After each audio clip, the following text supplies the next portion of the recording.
بھکتی تحریک شری رمانند 1400 سے 1470 عام عہد۔ اگرچہ بھکتی تحریک کا آغاز جنوبی ہند کے سنتوں نے کیا تھا، لیکن شمالی ہندوستان میں اس تحریک کو مقبول بنانے کا سہرا رمانند کو جاتا ہے۔ وہ پریاگ میں پیدا ہوئے تھے اور انہوں نے وشنوئزم کی تبلیغ کی۔ وہ رامانوجا کے وششٹادویت فلسفے پر یقین رکھتے تھے۔ ان کی تعلیمات کو بہت آگے بڑھایا۔ انہوں نے سنسکرت کی جگہ ہندی کا استعمال کیا۔ اس کے نتیجے میں عام لوگوں کو ان کی تبلیغ آسانی سے سمجھ میں آ گیا۔ وہ ذات پات کے نظام کے خلاف تھے، بھائی چارے کی تبلیغ کرتے رہے۔ انہوں نے رمانندی فرقے کو دوبارہ زندہ کرنے کا سہرا انہی کے سر جاتا ہے۔ علم کے حصول اور براہ راست عقیدت مندانہ روحانیت کی حمایت کی۔ آپ پیدائش، خاندان، جنس یا مذہب کی بنیاد پر امتیازی سلوک کرنے سے انکار کیا۔ اب ہے کبیر داس جی 1440 عام عہد سے 1518 عام عہد۔ کبیر کی پرورش وارانسی میں ایک مسلمان جوڑے نیرو اور نیما نے کی۔ وہ رمانند کے سب سے اہم شاگردوں میں سے ایک تھے۔ انہوں نے مساوات اور محبت کی مذہب کی تبلیغ کی، جس کا مقصد تمام ذاتوں اور مذہب کے درمیان اتحاد کو فروغ دینا تھا۔ وہ ان سنتوں میں نمایاں تھے جنہوں نے ہندوؤں اور مسلمانوں کے درمیان میں مساوات پر اتفاق کیا۔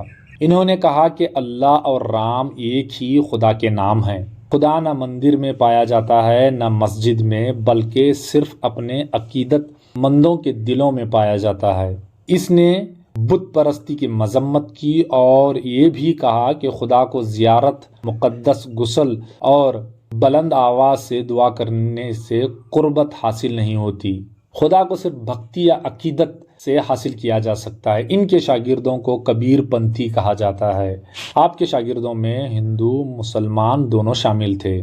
ان کی عقیدتی تالیفات کو دوہا کہا جاتا ہے۔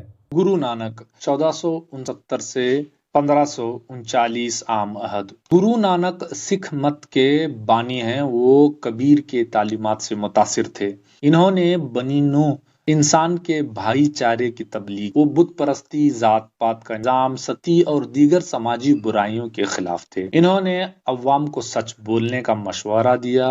ان کا خیال تھا کہ غلط فہمیوں ہندو اور مسلم کے درمیان تصادم کی وجہ ہیں۔ وہ پروہت، پجاری، اعلیٰ طبقے کی طرف سے غریبوں کے استحصال کے بھی خلاف تھے۔ سکھوں کا ماننا ہے کہ انہیں 30 سال کی عمر میں سلطان پور کے قریب ایک مقام پر روشن خیالی یا جنانودے حاصل ہوا۔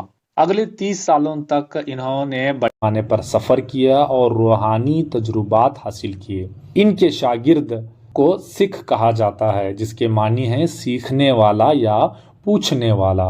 گرو گرنتھ صاحب سکھوں کی مقدس کتاب ہے جو گرو مکھی رسم الخط ہے۔ اس کی شروعات مشہور اولیاء بابا فرید کا کلام بھی کثرت سے پایا جاتا ہے۔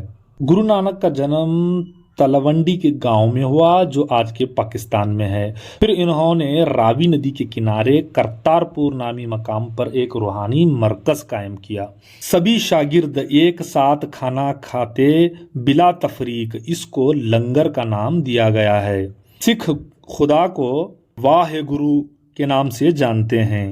ان کا اہم مقصد ہے بے لوث انسانیت کی خدمت کرنا۔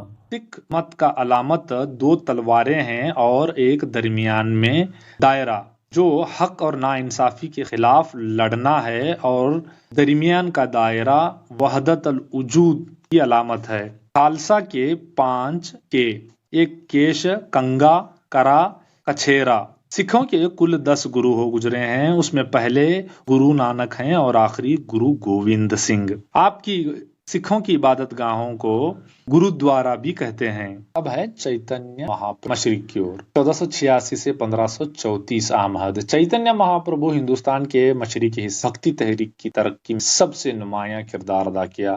وہ جدید ویشنوئزم کے بانی تھے اور انہوں نے اپنے کیرتنوں کے ذریعے سے بنگال میں مقبول ہوئے۔ ان کا پیغام پھیلایا کہ راگ یعنی گانا اور ناچنا نجات کا بہترین راستہ ہے۔ انہوں نے کرشن اور رادھا کو پرستش کیا اور ان کی زندگیوں کو روحانی بنانے کی کوشش کی۔ آپ کا فلسفہ بھکتی یوگ یا اچیتنیہ بھید ابھید ہے۔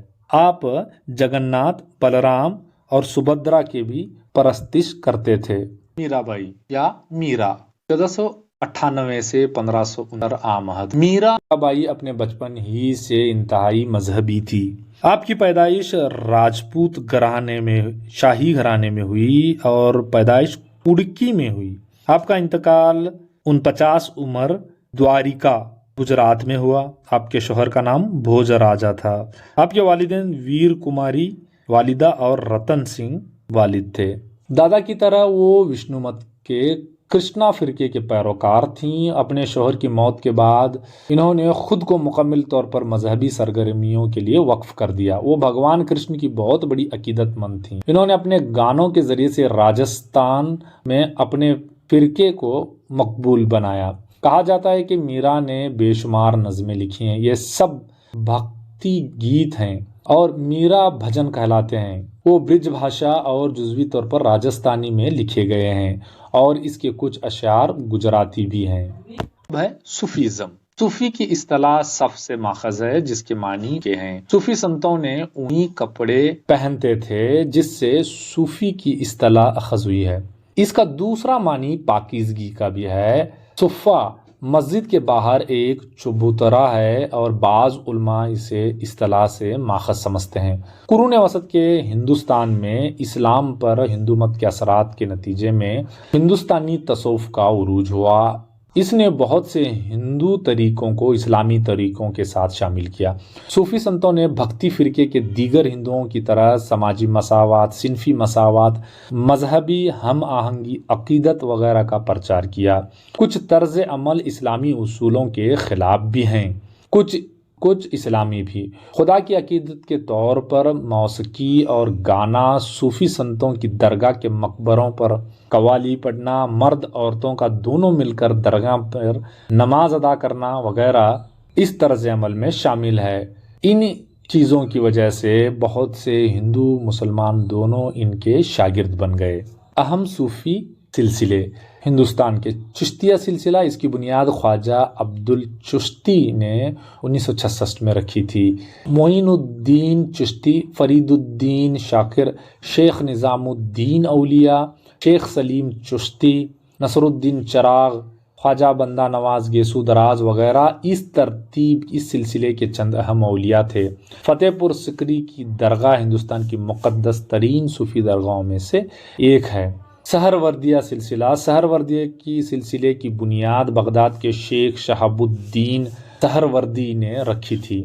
شیخ بہاء الدین سہروردی اس سلسلے میں سے سب سے مشہور اولیاء ہیں۔ دیگر اہم صوفی احکامات فردوسی، قادری، شتاریہ، مہدوی، روشنیت اور نقش بندیہ ہیں۔ مزید معلومات کے لیے یہ نیچے دیا گیا لنک پر کلک کریں، جس میں صوفیزم کے تعلق سے بہترین معلومات آپ کو دستیاب ہوں گی۔